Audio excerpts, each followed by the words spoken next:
ওং নমো শ্রী ভগবতে প্রণবায়। ভারত সেবাশ্রম সঙ্গে প্রাণ প্রতিষ্ঠাতা অলৌকিক দিব্যশক্তি সম্পূর্ণ মহাপুরুষ অন্তর্যামী ভগবান আচার্য শ্রীমৎ স্বামী প্রণবানন্দজি মহারাজ, তারই আশ্রিত সন্তান স্বামী নির্মলানন্দজি মহারাজ বলছেন পূজ্য বড় স্বামীজির সংসার ত্যাগের কথা। এটা আমি একটি বইয়ে পড়েছিলাম, সেটাই আমি আজ আপনাদের সামনে তুলে ধরছি। ভুল হলে আপনারা আমাকে মাফ করবেন। 1942 খ্রিস্টাব্দে 31শে মে, সময় অপরাহ্ন, স্থান কলিকাতা, প্রধান কার্যালয় শ্রী শ্রী আচার্যদেবের বিশ্রাম মন্দির। পূজ্য বড় স্বামীজিকে ঘিরে আমরা কয়েকজন গুরু ভাতা ইষ্ট প্রসঙ্গে মগ্ন।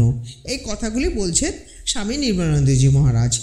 মূল বক্তা অবশ্য বড় স্বামীজি স্বয়ং। এই দিন নিজ গৃহত্যাগের কাহিনীটি নিজেই শোনান গুরু ভাতাদের। বলেন, দেখ, মাকে যে ত্যাগ করতে পারে, জগতের সকলকেই সে ত্যাগ করতে পারে। মাকে ত্যাগ করাই বড় কঠিন। মা হলেন স্নেহ মায়া মমতার মূর্তিমতী প্রতিমা। অতঃপর নিজের প্রসঙ্গে আসেন। স্বামীজি বলতে থাকেন, আমার জানিস বেশ মনে আছে, আমি যখন স্কুলে যেতাম, মানে বাজিতপুরের স্কুলের কথা বলছে, মা গ্রামের শেষ প্রান্তে দাঁড়িয়ে থাকতেন। জননীর দু চোখ বেয়ে অঝরে ঝরত অশ্রুধারা। যতক্ষণ দৃষ্টির বাইরে না যায় ততক্ষণ তিনি পাষাণ পুত্তলিকার ন্যায় স্থির হয়ে এক দৃষ্টে তাকিয়ে থাকতেন, অপলক দৃষ্টিতে। অথচ ব্যাপারটা কিন্তু কিছুই নয়। স্কুলে যাচ্ছে, শনিবার বিকেল পর্যন্ত দিদির বাড়ি থাকবো, আর সপ্তাহ শেষে আবার বাড়ি ফিরে আসবো। কেন মা এত বিহ্বলা হতেন প্রশ্ন করি।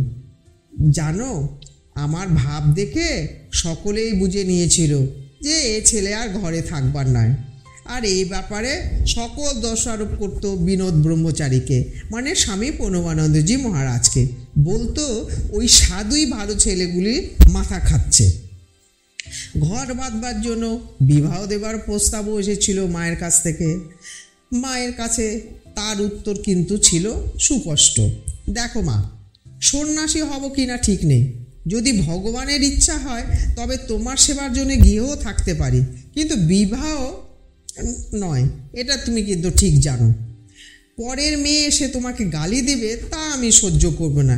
ওই যে বউরা তোমাকে গালি দেয় বলেই সেই মহাপুরুষের মুখে একঘালা হাসি, সেই সরলতা মাখা হাস্যরসে আমরা হই একতার। একবার উনি বলছেন, মায়ের খুব অসুখ, বিছানা থেকে উঠতে পারেন না। তখন আমি গৃহত্যাগ করি। মাকে বলি, আমি দিদির বাড়ি যাচ্ছি, মানে শ্রীমৎ স্বামী যোগানন্দজি মহারাজের মাতৃদেবী, ওনার দিদিকে আনতে। দিদি না এলে তোমার সেবা করবে কে? পালং যাই, মায়ের অসুখের খবর শোনাই। দিদিকে রওনা করিয়ে দিয়ে বলি, ফরিদপুরের কলেজটা দেখে আসি। এই বলে চলে যাই নিরুদ্দেশে যাত্রী হয়ে। সেই যে সংসার ছাড়লাম, সেই ছাড়া কলকাতায় এসে একেবারে কাশির টিকিট কাটি। কাশিতে রামকৃষ্ণ মিশনে গিয়ে উঠি। সেখানে গিয়ে স্বামীজি মহারাজের মতো সাদা কাপড় ও সাদা চাদর পরে সেজে গুজে সাধুর দলে ভিড়ে যায়। এরপর পরের ঘটনাটি স্বামী নির্মলানন্দ বলছেন, কিছুদিন মাত্র অদ্বৈত আশ্রমে সেবক রূপে অতিবাহিত করে তিনি যাত্রা করেন হিমালয়ের অভিমুখে। গিয়ে ওঠেন ঋষিকেশ স্বর্গাশ্রমে। নিহত হন কঠোর তপস্যাজনায়। 19 বছর বয়সে শুদ্ধাচারী ব্রাহ্মণ তপস্বীর অন্তঃকরণে সন্ন্যাস লাভের তীব্র ব্যাকুলতা। নেমে আসেন হরিদ্বারে মহাপুরুষ শ্রীমৎ ভোলানন্দজি গিরি মহারাজে পুত সান্নিধ্য। 1915 খ্রিস্টাব্দে গিরিজি মহারাজ প্রথম বাজিতপুর পল্লীতে শুভ পদার্পণ করেন। মাদারীপুর থেকে তাকে আমন্ত্রণ করে এনেছিলেন ব্রহ্মচারী বিনোদিনী, গ্রামবাসীগণের প্রতিনিধি রূপে। সেই জ্যোতির্ময় তরুণ যোগীর প্রতি মহাপুরুষ একান্তভাবেই আকৃষ্ট। কুমুদ, মানে পূজ্য বড় স্বামীজি মহারাজ বাজিতপুর থেকে হিমালয় তপস্যায় এসেছে শুনে তিনি বিস্ময় প্রকাশ করেন। बोले बाजितपुर से आया, वहाँ विनोद नहीं है, वो ज्योति है, प्रेमिक है, अभी तक कोई लड़की को छुआ भी नहीं, আর তুমি কিনা বাজিতপুর থেকে এসেছো, কেন ওখানে বিনোদ আছে না? সে এক জ্যোতি, সে এক প্রেমিক পুরুষ, পূর্ণ জিতেন্দ্রীয়, কোনো নারীকে সে স্পর্শ পর্যন্ত করে না। কুমোদের কি এই তত্ত্ব অজানা? সে তো তারই আদেশে এসেছে হিমালয়ের তপস্যায়।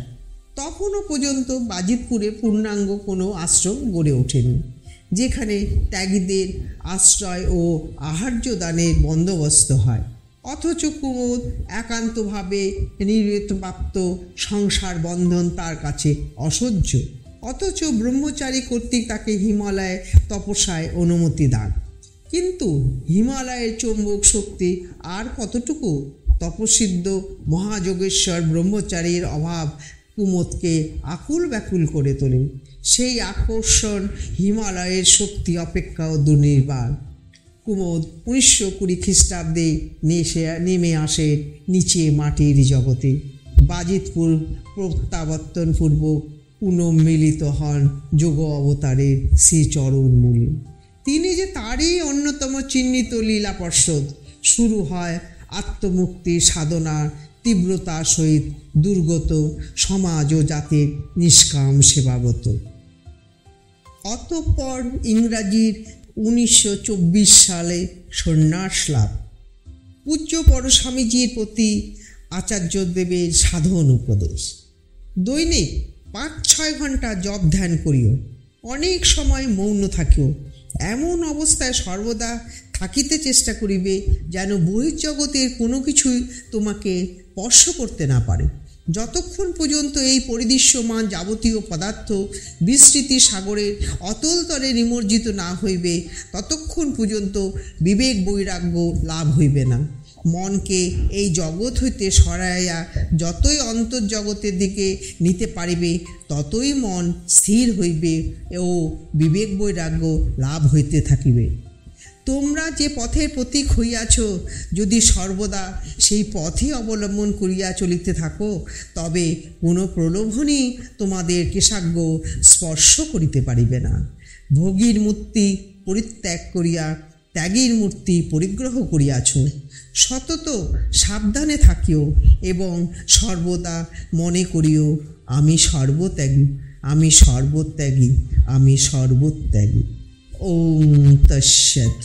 ওম গুরু কৃপা হি কেবলম, ওম গুরু কৃপা হি কেবলম, ওম গুরু কৃপা হি কেবলম।